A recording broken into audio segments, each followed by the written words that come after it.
구하며 예수님의 이름으로 기도드리옵나이다. 아멘. 오늘 우리는 여전도의 헌신 예배를 드리고 있습니다. 특별히 이 자리를 빌어서 교회 곳곳에서 보이게 혹은 보이지 않게 늘 수고하시는 우리 여전도의 임원 이하 모든 회원분들에게 진심으로 감사의 인사를 드립니다. 반드시 저는 하나님께서 그 모든 것들을 기억하시고 우리가 살아가는 삶의 현실 속에서 은혜와 축복을 허락하시고 훗날 여러분들을 향한 하늘 창고에 수많은 그 은혜의 축복의 상급들이 마련되어 있을 것이라고 저는 확신합니다.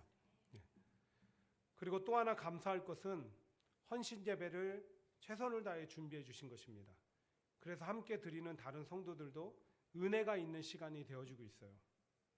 특별히 저도 여러분들이 몇 주간 헌신 예배를 준비하는 모습을 보면서 더욱 긴장하며 기도하며 힘써 말씀을 준비했습니다. 이 시간 함께 말씀을 나눌 때 하나님이 이 예배를 위해서 예비하시고 준비하시고 부어주시는 은혜가 더욱더 풍성하게 되기를 주님의 이름으로 간절히 소망합니다.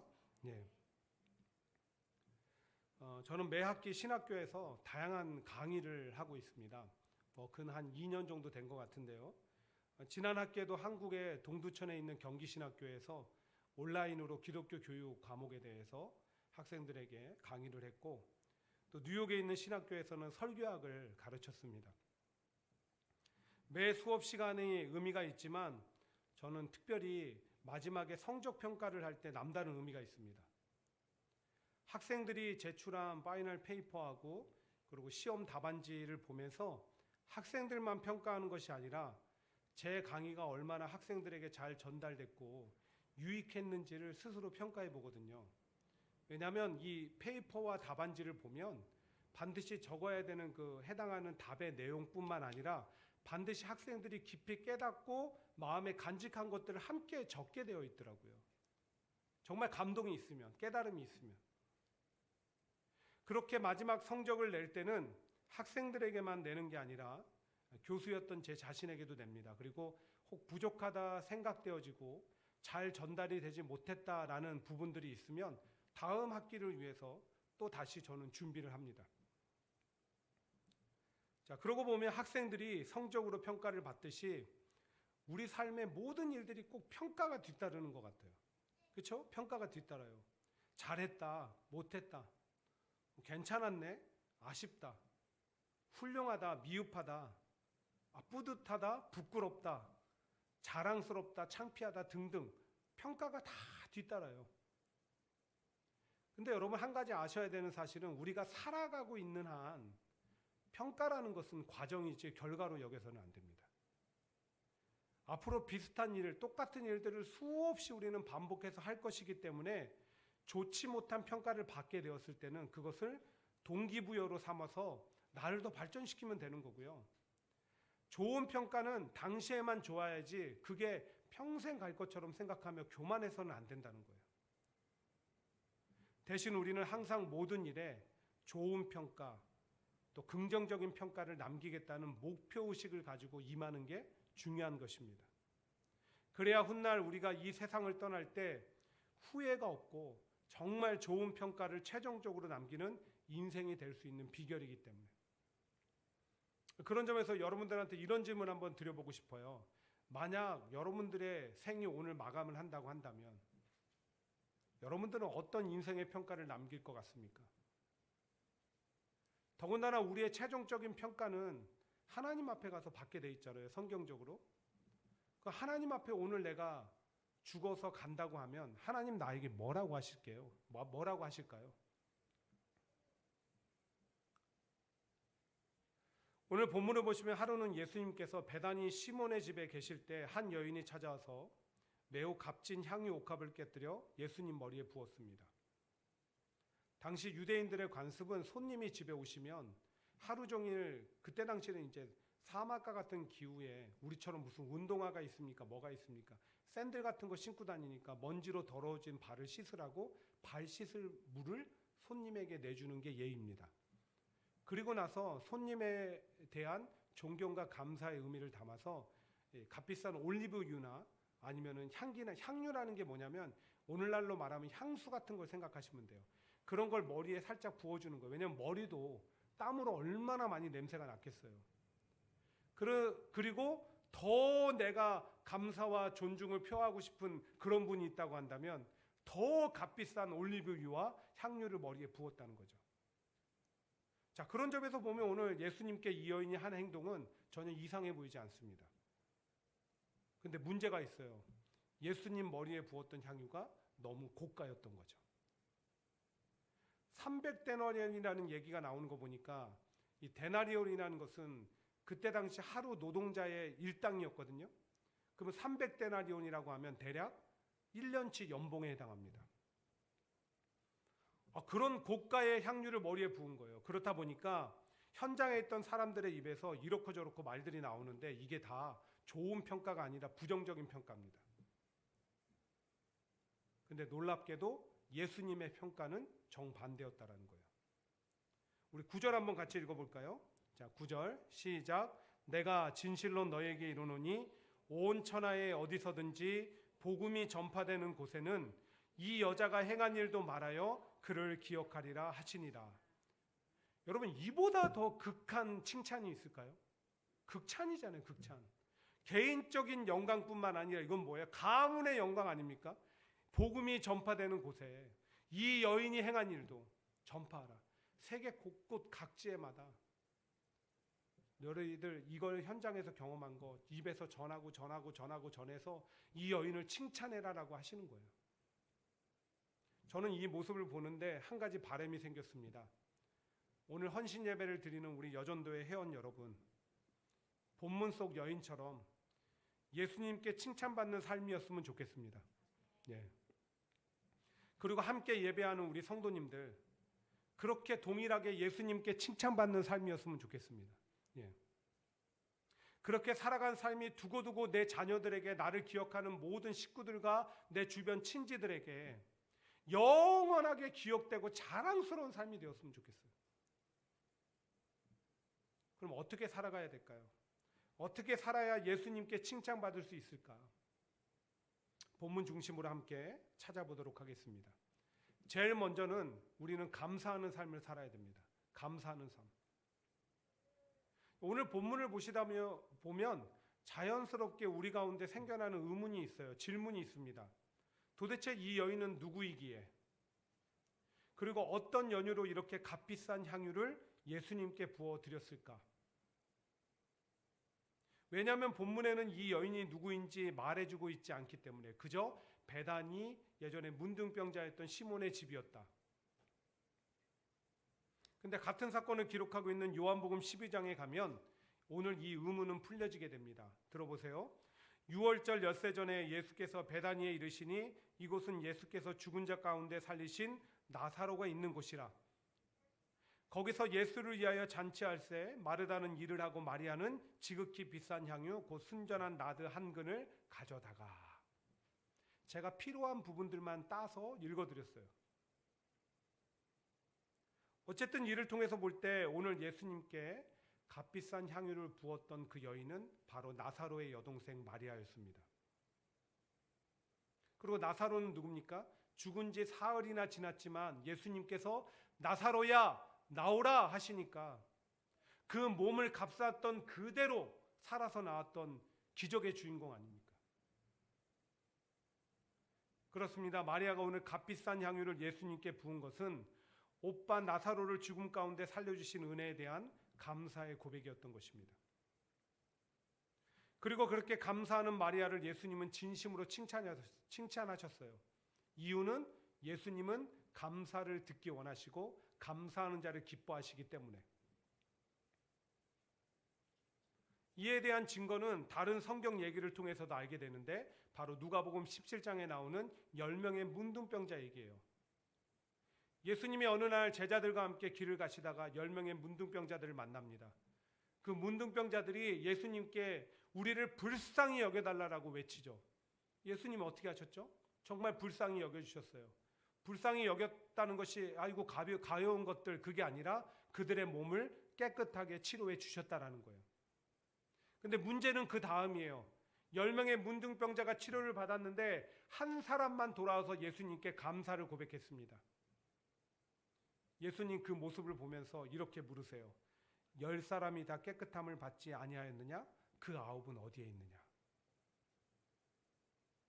예수님이 기대했던 게 뭐예요? 감사의 고백이었다는 거예요. 그들을 치료해 주시고 예수님은 금전적인 것을 구한 게 아니에요. 자기의 영광을 구하셨던 것도 아닙니다. 감사를 원하셨던 거예요. 근데 돌아온 한 사람, 그 사람만 감사를 고백했고 그 사람을 더욱 축복하셨습니다. 여러분, 오늘 우리는 예수님이 질문하셨을 때 그 9에 속해 있습니까? 하나에 속해 있습니까? 여러분 삶 속에 감사가 늘 고백되고 있습니까? 감사를 잃어버리고 살고 있습니까?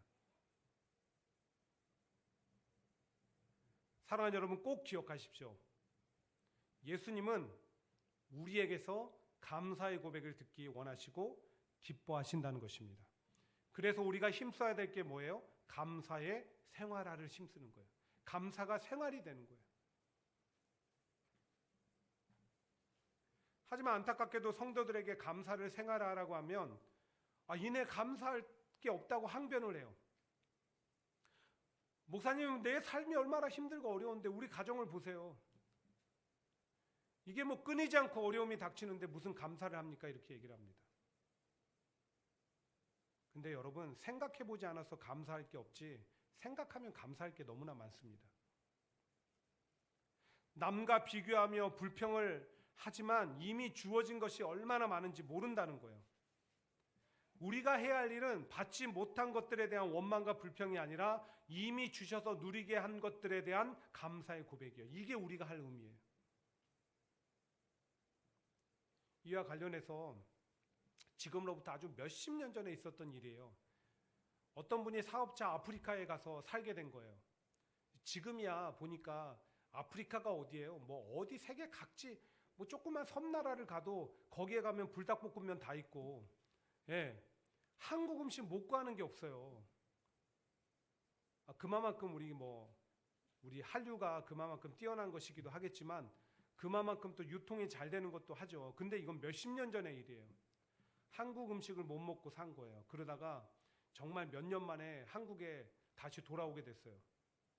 그분이 하는 말, 집에 와서 김치를 먹는데 천국이 있다면 이게 천국이구나 싶었대요.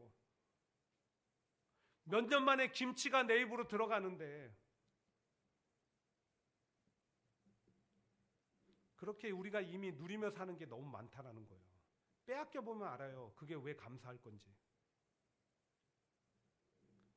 그런가 하면 예전에 우리가 종종 불렀던 찬양 중에 이런 찬양이 있어요. 요즘에 좀 잘 안 하고 한때 잘 불렀는데, 모든 것이 주님의 은혜라면 내 삶에 당연한 것은 하나 없네. 고르고 골라 내게 주신 것이라면 내 삶에 버릴 것은 전혀 없네. 이게 무슨 말이냐면 내 삶이 내 맘대로 돼서 감사하는 게 아니에요. 오늘 내 삶에 주님이 함께 하시고 은혜가 부어지고 있기 때문에 우리는 감사할 이유가 있다라는 거예요. 그런가 하면 또 이런 찬양이 있죠. 301장에 지금까지 지내온 것 주의 크신 은혜라 한이 없는 주의 사랑 어찌 이루 말하랴. 오늘이 있으면 과거에 나를 지켜주시고 보호하시고 인도하시고 함께 하셨던 하나님의 은혜가 있었기 때문에 오늘이 있는 거예요. 그래서 내가 오늘이라는 하루 때문에 감사하는 거예요. 이렇게 우리가 생각해보지 않고 돌아보지 않으니까 감사할 게 없다고 하는 것이지, 생각해보면 감사할 게 너무나 많은 거예요. 그리고 감사는 습관이에요. 어느 날 갑자기 되는 게 아닙니다. 생각하고 감사하고 생각하고 감사하고 생각하고 감사하다 보면 지금은 내 입에서 먼 일만 보면은 하면서 짜증이 나오지만 그때는 뭐든지 간에 감사가 나오는 거예요. 그런 나의 모습을 보면서 내 자녀들이 뭐라고 할까요? 내 식구들이 뭐라고 할까요? 내 남편과 아내가 뭐라고 할까요? 내 친구들이 뭐라고 할까요?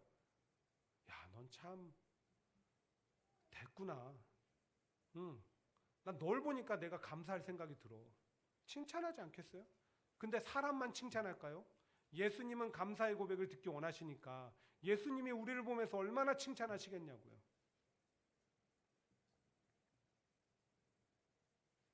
그리고 감사로 드리는 것은 누가 뭐래도 지나치지 않습니다. 이 여인이 비록 그것이 고가라도 그 안에 진정한 감사가 담겨져 있었기 때문에 칭찬하신 거지, 값비싼 것이기 때문에 칭찬하신 게 아니에요.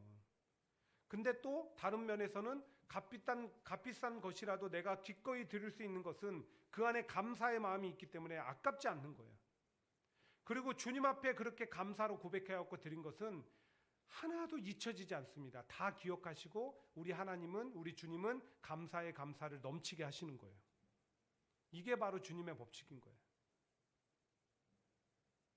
특별히 성경은 말씀합니다. 범사에 감사하라. 이는 그리스도 예수 안에서 너희를 향하신 하나님의 뜻이니라.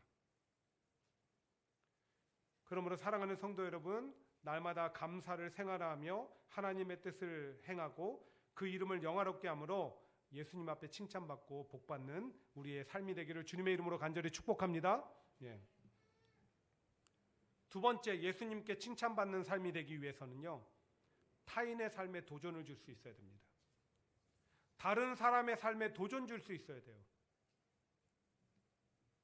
자, 다시 본문으로 돌아가 보시면 이 마리아가 예수님 머리에 향유 옥합을 깨뜨려 부으니까 사람들이 난리가 난 거예요. 4절에 보니까 어떤 사람들은 화까지 냈습니다. 왜 이거 허비하냐고, 왜 낭비하냐고.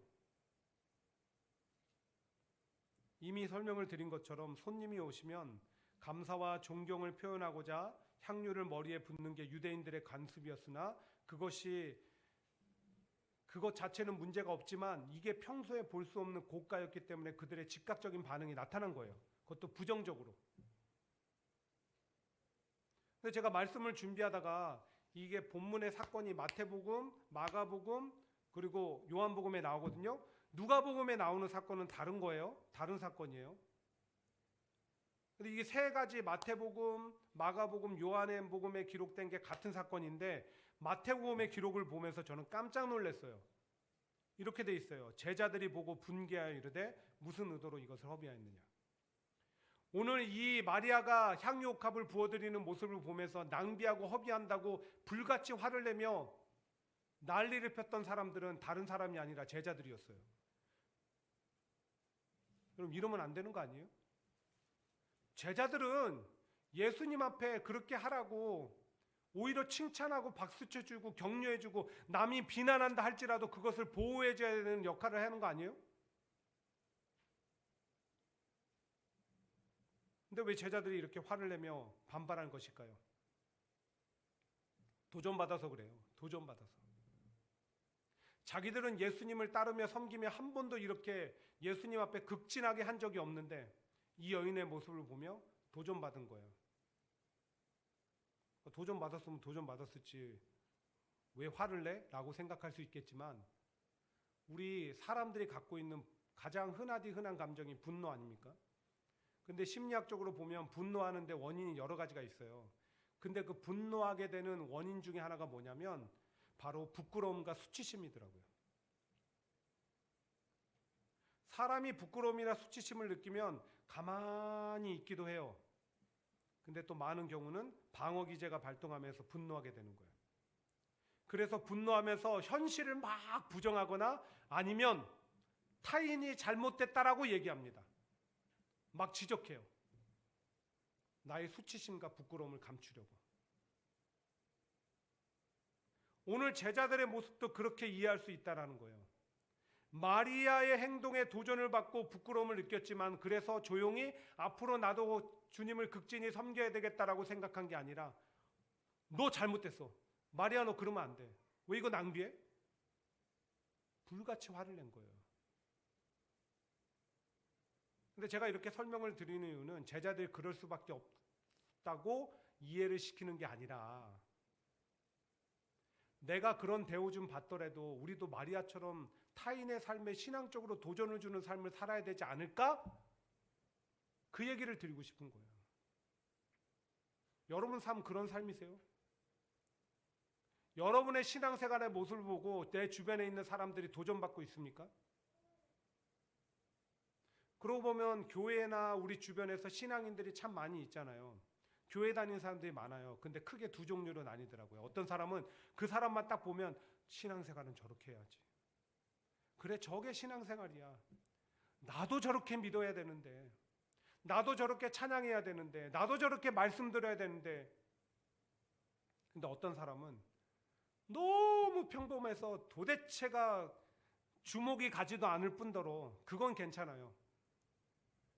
저게 신앙생활 하는 거야? 아, 난 저렇게는 신앙생활 하지 말아야지. 난 저런 태도로 살지 않아야지. 그렇게 말하게 되는 사람들이 있어요. 다시 질문 드려볼게요. 오늘 우리가 자신의 신앙생활을 돌아볼 때 우리는 어느 쪽에 속해 있을까요? 정말 제대로 믿고 신앙생활에서 다른 사람들에게 도전이 되고 있을까요? 아니면 아무런 특색도 없고 심지어 알게 모르게 비난과 손가락질 받는 대상이 되고 있을까요? 여러분들은 몰라도요. 여러분들을 바라보는 누군가는 지금도 여러분들의 신앙생활을 평가하고 있습니다. 여러분 자녀들도 여러분들의 신앙생활의 모습을 평가하고 있습니다. 그리고 하나님도 다 평가하고 있습니다.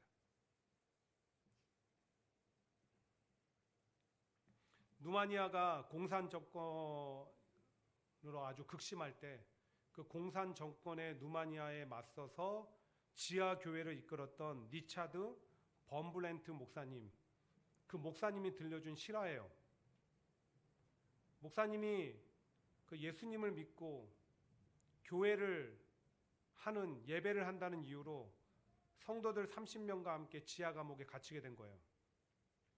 그렇게 어느 정도 시간이 지났는데 어느 날 새로운 사람이 하나가 들어왔어요. 지하 감옥을 하니까 멤버는 다 아는데 새로운 멤버가 들어왔잖아요. 그런데다가 지하 감옥이니까 어두워서 불빛조차 없는데 사람을 식별할 수가 없는 거예요. 근데 조금 있다가 새로운 사람이 들어오고 알게 됐어요. 그 사람이 누군지 아세요? 바로 자기들을 붙잡아 감옥에 가뒀던 비밀 경찰 간부였어요. 그 사람이 들어온 거예요. 왜 들어오게 됐는지 자초지정을 들어봤더니 그가 이렇게 얘기합니다. 어느 날 자기 사무실로 10살쯤 되는 소녀 하나가 찾아왔대요. 그것도 꽃다발을 들고. 그 소녀가 하는 말이, 아저씨는 저희 부모님을 잡아서 가둔 분이에요. 그리고 오늘은 저희 엄마의 생일이에요. 엄마의 생일을 축하해주고 싶은데 엄마를 만날 수가 없어요. 근데 엄마는 평소 저에게 신앙생활을 가르치고 말씀을 가르치면서 늘 이런 얘기를 하셨어요. 원수도 사랑하고 악을 선으로 갚아야 한다. 그래서 이 꽃다발을 비록 엄마에게 줄 수는 없지만 아저씨에게 드리려고 가지고 왔어요. 그 얘기를 듣는데 이 경찰 간부가, 비밀 경찰 간부가 마음속이 막 뜨거워지면서 눈물이 왈칵 쏟아진 거예요. 그리고 깨달음이 찾아왔어요. 내가 교회를, 기독교를 오해했구나. 바울이 회심했을 때처럼 그런 회심의 역사가 일어난 거예요. 내가 오해했구나. 남은 여생을 나도 예수 믿으며 살아야 되겠다. 그리고 자발적으로 감옥에 갇히게 된 거예요. 사랑하는 여전도의 회원 여러분, 성도로서, 직분자로서, 그리고 어머니로서 앞에 저 소녀처럼 다른 사람들에게 신앙적으로 도전, 감동 줄 수 있는 분들이 되기를 간절히 바랍니다. 네. 여러분의 삶의 모습을 통해서. 동일하게 우리 성도들도 다른 사람들에게 그렇게 감동과 도전을 줄 수 있는 분들이 되기를 바라요. 저도 마찬가지고요. 이거는 해도 되고 안 해도 되는 게 아니라 주님이 이렇게 부탁하셨거든요. 이같이 너희 빛을 사람 앞에 비치게 하여 그들로 너희 착한 행실을 보고 하늘에 계신 너희 아버지께 영광을 돌리게 하라. 주님의 부탁이기 때문에 우리는 힘써 해야 되는 거예요. 그럼 우리 안에 자연스럽게 이런 의문이 또 생깁니다. 어떻게 신앙적으로 다른 사람들에게 도전과 감동을 주는 삶을 살아갈 수 있을까? 어떻게 살아야? 여러 가지 떠오르지만 오늘 본문의 그 바탕을 두고 얘기해 볼 때 늘 예수님께 우리는 최고의 것을 드려야 되는 거예요. 이게 바로 다른 사람들에게 신앙적으로 도전을 주고 감동을 주는 비결이에요. 예수님께 최고의 것을 드린다. 그리고 이것은 세 번째로 우리 주님 앞에 칭찬받는 삶이 되는 비결이기도 하는 겁니다. 곧 늘 예수님께 최고의 것을 드리고자 힘쓰는 신앙생활을 할 때 이를 보는 사람들에게 도전과 감동을 주고 궁극적으로 그런 나의 모습이 예수님께 칭찬을 받게 된다는 거예요. 자, 그런 점에서 오늘 이 여인이 향유를 부었을 때 예수님께 칭찬을 받았던 것은 최고의 것을 드렸기 때문인 거예요.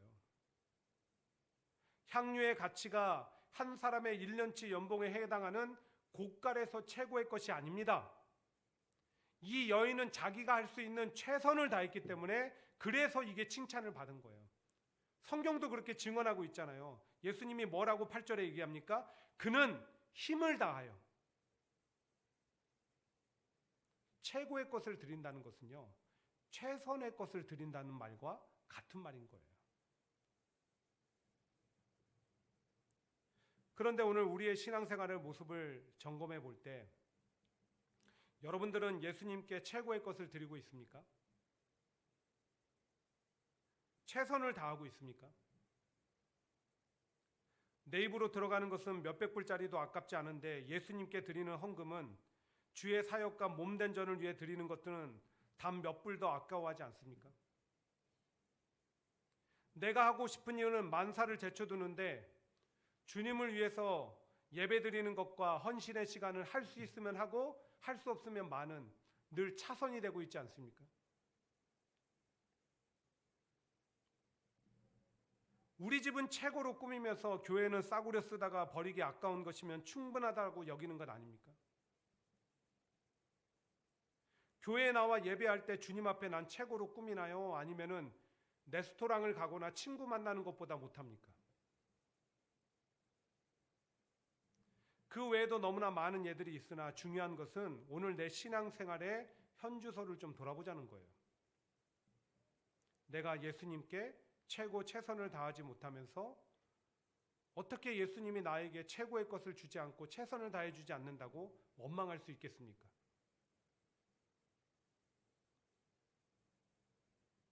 모든 분야에서 늘 최고로 열심히 다해서 사는 사람들은요, 누가 보더라도 감동과 도전을 받게 돼 있어요. 칭찬할 수밖에 없어요. 그게 남들이 보는 하찮은 일이면 어떻습니까? 내가 최고의 최선을 다할 때 그 사람을 통해 우리는 감동받아요. 그런데 우리가 신앙인으로서 내 주변 사람들에게 도전과 감동을 주는 방법도 그와 다르지 않다는 것입니다.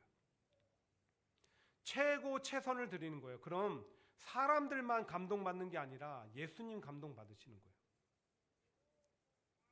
그럼 우리를 또 칭찬해 주시는 것입니다. 더욱이 우리가 늘 예수님께 그리고 그분의 몸된 교회를 위해 최고를 드리고 최선을 다하는 것은 인생 투자적인 측면에서도 이렇게 지혜롭고 가치 있는 게 있을 수 없어요. 진짜. 보세요. 주님이 이렇게 말씀하세요. 너희를 위하여 보물을 땅에 쌓아두지 말라. 거기는 좀과 동록이 해하며 도적이 구멍을 뚫고 도적질하느니라. 오직 너희를 위하여 보물을 하늘에 쌓아두라. 거기는 좀이나 동록이 해하지 못하며 도적이 구멍을 뚫지도 못하고 도적질 못하느니라. 동록은 이렇게 구멍 내는 빈대 같은 그런 벌레를 얘기하는 거예요.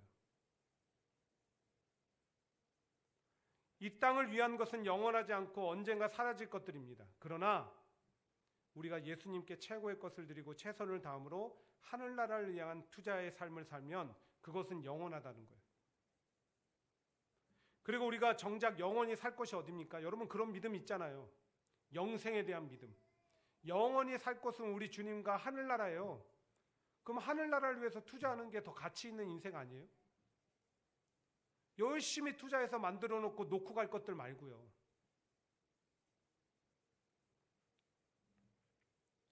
LA에서 담임 목회하는 제 신학교 동기 목사가 주중에 전화가 왔습니다. 이런저런 얘기를 하다가 최근에 교회에 있었던 일을 한 가지 얘기합니다. 교회 예배당 보수공사를 하게 됐대요. 그래서 이제 보수공사를 앞두고 이 문제를 결정하기 위해서 재직회를 열게 된 거예요. 당연히 찬성하는 쪽이 있으면 반대하는 쪽이 있기 마련이잖아요. 찬성하는 쪽에서 하는 얘기는 예배당이 더 막 이렇게 좋아지고 하니까 합시다. 반대하는 쪽은 이대로도 좋은데 뭘 그렇게 먼지나고 귀찮고 수고스럽게 돈까지 들어가면서 합니까? 하지 맙시다. 결정이 안 날 때는 어떻게 해요? 다수결의 원칙이죠. 표결에 붙인 거예요. 그래서 보수공사를 하는 걸로 결정났어요. 그리고 안 할 수가 없었대요. 왜냐하면 이 교회가 낡아서 어느 쪽은 비가 새고 어느 쪽은 푹 까져서 이게 안전상의 문제도 있고 냄새도 나고 하게 된 거예요. 근데 이제 담임 목사인 제 동기는 걱정이 되는 거예요. 교회가 이 문제로 갈등을 겪으면 어떡하나. 그렇잖아요. 사람들이 그렇거든요. 이렇게 하면은 서로 이렇게 감싸면서 가면 되는데 우리는 이긴 것처럼 저쪽은 패한 것처럼 그러면 안 되는데, 그러니까 하자는 쪽은 으쌰으쌰 하면서 하고 또 이쪽은 괜히 좀 의기소침해지고 마음이 상하고 그래서 이게 갈등 문제로 커지면 어떠냐 막 고민을 하고 있었던 거예요. 근데 반전이 일어났어요. 어떤 반전이 일어났느냐? 성도들이, 이 찬성했던 성도들이 교회가 공사를 하는데, 그것도 다른 데도 아니고 예배당 공사를 하는데 어떻게 인부들한테만 맡겨놓을 수 있느냐? 우리가 나와서 같이 이 일을 거들고 관리하자. 감독하자. 그래서 조를 짜서, 우리 무슨 금시표 만들듯이 조를 짜서 그날 담당하는 것을 정한 거예요. 그냥 나올 수 있어요? 그날 휴가를 받아서 나오는 거예요. 담당하는 사람이 그날 직장에 휴가를 내고 그날 맡은 날 나오는 거예요. 근데 그 모습을 보면서 반대했던 쪽이 감동을 받기 시작한 거예요.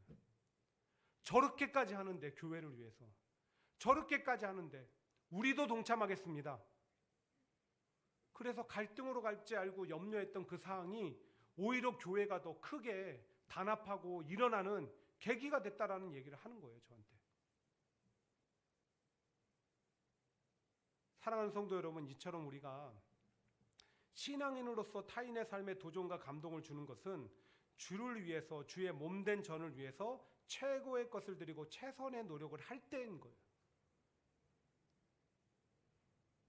그로 인해서 주의 일과 교회가 세우는 데 도움이 된다면 왜 주님이 칭찬하지 않겠어요? 내가 드린 것보다 주님이 더 우리에게 값진 것을 왜 주지 않으시겠냐고요. 잘하였도다 착하고 충성된 종아, 내가 작은 일에 충성하였음에 내가 많은 것으로 내게 맡기리니 내 주인의 즐거움에 참여할지어다. 그렇게 늘 예수님께 최선을 드리는 귀한 성도님들 되시길 바랍니다.